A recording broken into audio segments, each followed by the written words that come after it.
Indonesia terpilih menjadi tuan rumah dari Forum Internasional World Water Forum yang akan melibatkan lebih dari 100 negara. Lalu untuk mengetahui bagaimana persiapan Indonesia untuk menghadapi forum internasional ini, sudah bersama dengan kami Bapak Endra S. Atmawijaya selaku staf ahli Menteri PUPR bidang teknologi, industri, dan juga lingkungan. Halo, selamat sore Pak Endra. Selamat sore Mbak Dina. Apa kabar, Pak? Assalamualaikum warahmatullahi wabarakatuh. Waalaikumsalam. Terima kasih sudah meluangkan waktu bersama kami di CNBC Indonesia. Pak Endra, Indonesia terpilih untuk menjadi tuan rumah dari World Water Forum yang sudah mengundang lebih dari 100 negara. Persiapannya hingga saat ini seperti apa, Pak? Ya, tentunya Indonesia sangat bangga ya. Dan kita juga sangat merasa terhormat karena dipercaya oleh dunia menjadi tuan rumah World Water Forum. Ini prosesnya panjang dari 2019, tapi kita terpilih di penyelenggaraan World Water Forum ke-9 di Senegal tahun 2022 bulan Maret. Dan kita terpilih dari 36 Board of Governors di World Water Council, kita mendapat 30 suara mayoritas dan hanya 1 suara untuk kompetitor kita. Yang sisanya 5 itu abstain. Jadi artinya dunia menaruh kepercayaan besar kepada Indonesia untuk menjadi tuan rumah sekaligus menjadi leader bagi proses diskusi yang melibatkan berbagai negara, kemudian berbagai organisasi internasional termasuk LSM, kemudian expert ya, youth ya, dan ini sebuah forum terbesar di dunia bidang air dan sifatnya inklusif, partisipatif. Dan kita ingin memastikan bahwa ketuan rumahan Indonesia ini dalam World Water Forum ke-10 bisa betul-betul memberikan dampak untuk menyelesaikan berbagai masalah air pada tataran global hingga lokal. Oke, baik. Topik atau fokus utama dalam World Water Forum yang ke-10 yang akan diadakan di Bali pada bulan Mei nanti apa, Pak? Jadi kita memilih tagline ya, tema besarnya itu Water for Shared Prosperity. Artinya air untuk kesejahteraan bersama. Ini penting karena kita tahu pasca COVID 2020 sampai 2022, dunia kan sudah mulai bergerak tumbuh lagi ya. Kita mulai berkembang lagi, perekonomian juga mulai berputar sesuai dengan yang kita yang seperti kondisi awal begitu. Nah, air punya peran penting dan kita tahu selama masa COVID itu air juga jadi kunci. Bagaimana kita menata kehidupan kita dengan air yang bersih, kemudian pola hidup kita juga dengan konsumsi makanan, minuman yang bersih ya, dan saya kira itu menjadi kesadaran global bahwa kita perlu air untuk bukan hanya untuk basic needs untuk kesehatan kita, tapi juga untuk ekonomi. Makanya kita yakinkan kepada dunia bahwa tema ini sangat relevan dengan konteks dunia pasca COVID. Jadi ini adalah kesempatan negara-negara untuk tumbuh, berkembang, karena masalah air ini kan masalah semua. Mulai dari masalah pangan, harus ada air, energi, kita bicara energi terbarukan, sampai kita berbicara berbagai bencana, ya, itu juga berkaitan dengan air. Dan kita tidak ingin bahwa air ini terus-menerus menjadi penghalang untuk kemajuan semua negara itu. Oke, baik. Ini menarik memang kalau kita bicara soal infrastruktur air yang menjadi tantangan bisa dikatakan hampir semua negara dan salah satunya Indonesia. Kalau dari Kementerian PUPR sendiri melihat saat ini kondisi infrastruktur air di Indonesia seperti apa, Pak? Ya, kita pertama begini ya, kalau kita berbicara air, dimensinya kan banyak. Tadi saya katakan misalkan untuk pangan, kita harus pastikan bahwa lahan-lahan pertanian kita, irigasi kita harus tersedia airnya sepanjang tahun. Untuk itu pemerintah akan menyediakan 61 bendungan baru, membangun 61 bendungan baru dan sekarang sudah ada 42 bendungan yang sudah selesai. Kita masih punya tahun ini waktu untuk menyelesaikan sisa pembangunan bendungan baru. Ini tampungan-tampungan ini penting karena itu bisa menjamin dalam 1 tahun produksi terus berjalan. Jadi kalau tadinya kita punya 1 hektar lahan sawah, itu hanya bisa diairi selama musim basah, dan kita harus menanam palawija di transisinya, dan di musim kering itu nggak terpakai lahannya. Itu kan berarti produktivitas kita rendah. Tapi dengan adanya bendungan, kita bisa pastikan sepanjang tahun itu tersedia air sehingga kita bisa tanam 3 kali, minimal 2 kali. Jadi sepanjang tahun kita bisa tanam, artinya produktivitas kita bisa naik. Tadinya hanya 1,5, indeks tanamnya sekarang bisa 2,5 sampai 3. Nah itu dari sisi pangan.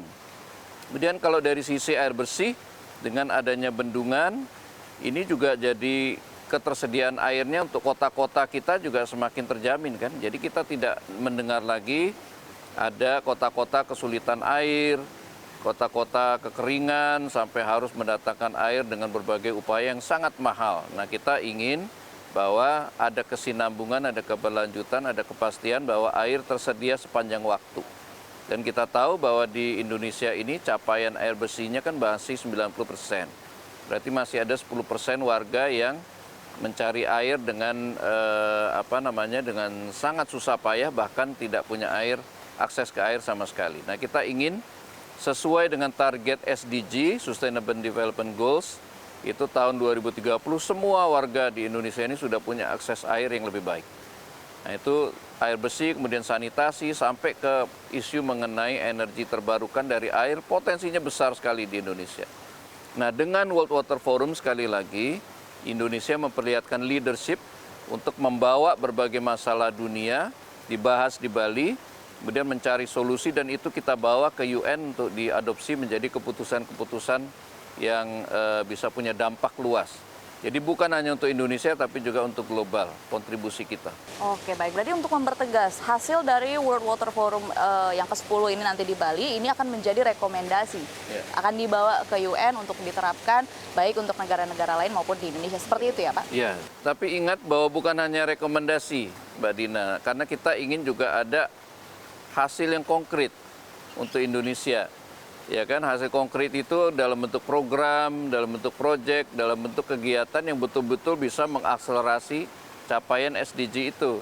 Misalkan nanti kita kerjasama dengan beberapa negara, ya kita sign MOU, agreement, bahkan proyek agreement itu yang kita bisa turunkan sebagai hasil dari World Water Forum. Dan ini juga kita lakukan untuk negara lain. Jadi ini kesempatan untuk setiap negara untuk ketemu, kemudian berdiskusi, bernegosiasi, dan bahkan menghasilkan program-program yang konkret. Jadi Pak Presiden kan juga selalu menekankan harus ada dampak nyata atau hasil nyata untuk Indonesia. Nanti kita bisa hitung berapa investasi yang masuk, berapa yang akan kita lanjutkan, berapa yang akan kita inisiasi baru begitu. Oke, baik. Ini juga berkaitan dengan pertanyaan saya selanjutnya, Pak. Tadi kan Pak Endra sudah menjelaskan mengenai bagaimana akses sanitasi ke masyarakat, kemudian juga kondisi infrastruktur air untuk ketahanan pangan Indonesia. Ada satu lagi nih sektor di mana kemarin saya sempat berbincang dengan sejumlah pimpinan kawasan ekonomi khusus yang memang mereka utamanya targetnya adalah untuk menarik investasi asing, dan mereka mengatakan bahwa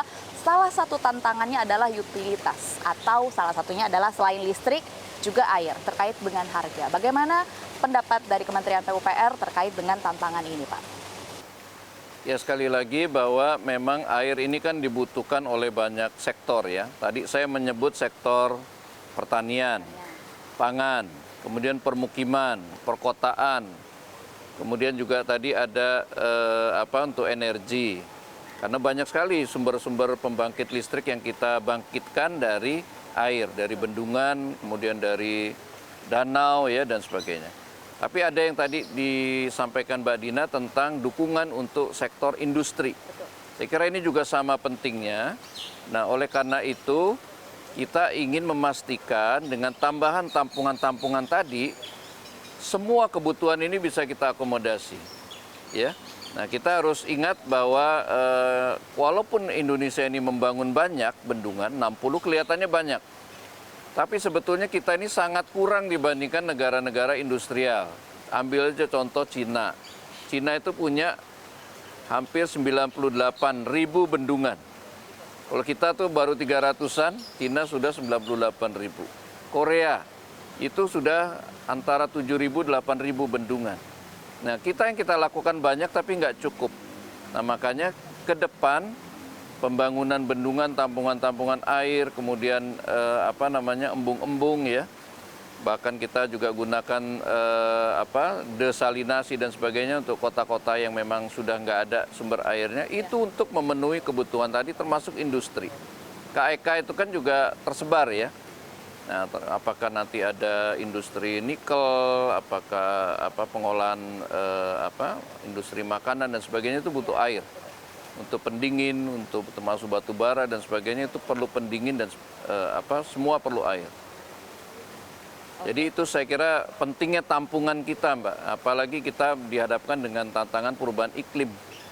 Itu bisa kemaraunya panjang seperti tahun lalu ya, atau bisa musim hujannya dalam jangka waktu yang pendek tapi intensitasnya tinggi, bencana di mana-mana. Seperti itu, Pak. Jadi itu tampungan sangat penting. Oke, baik. Ini menarik begitu ya, karena kalau kita bicara soal bendungan memang ini menjadi salah satu fokus pemerintah Indonesia, salah satunya adalah lewat PSN. Nah, kalau kita bicara soal PSN begitu, terutama yang fokusnya adalah untuk menyediakan infrastruktur air. Kita tahu butuh pembiayaan, butuh investasi, dan tidak mungkin semua investasi infrastruktur air ditanggung oleh APBN.